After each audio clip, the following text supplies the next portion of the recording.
चला तर मैत्रिणी, आज टिफिनसाठी ना आपण झटपट असे बटाट्याची भाजी बनवूया। तर इथे बटाटे उकडून घेतलेले मी 4-5 आणि इथे बारीक कांदा आहे ना कटिंग पण करून घेतलेला आहे। 4-5 हिरव्या मिरच्या घेतलेल्या आहे मिक्सरमधून, त्या आहे ना आबडधोबड करून घेतलेल्या आहे। बटाटे शिजेपर्यंत पटकन कांदा इकडे कटिंग करून ठेवायचा आणि हे पण मिरच्या वगैरे पण कटिंग असं छानपैकी कोणाला कटिंग करून घालायचे तर कटिंग करून घालू शकता किंवा आबडधोबड घातल्या ना वाटून की अजून चव छान येते। तर इथे आहे ना अजून कोथिंबीर घेतलेली आहे, कढीपत्ता घेतलेला आहे, छानपैकी कढईत तेल गरम झालेलं आहे, त्याच्यामध्ये ना आपण जिरे मोहरी छानपैकी तडतड करून दिलेला आहे।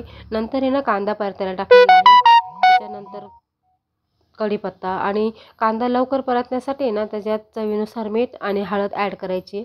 त्याच्यानंतर आहे ना ते छानपैकी परतून घ्यायचं। गुलाबीसर झालं की त्याच्यात आहे ना आपण मिरची ॲड करणार आहोत।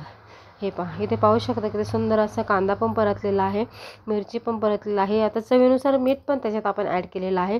आता बटाटे त्याच्यात ॲड करायचे, छानपैकी मस्त परतून घ्यायचे आणि त्याच्यावर नंतर परतले की त्याच्यावरून कोथिंबीर टाकायची। अशी भन्नाट भाजी लागते ना, आणि बटाट्याची भाजी म्हटलं का सगळ्यांनाच आवडते, लहान ते मोठ्यापासून। ह्या पद्धतीने तुम्ही नक्की बनवा। असे छोटे छोटे व्हिडिओ आवडत असेल तर लाईक शेअर कमेंट आणि हो फॉलो करायला नक्की विसरू नका। तुमच्या एक फॉलोने तेवढंच मोटिवेशन मिळतं नवीन नवीन रेसिपीसाठी।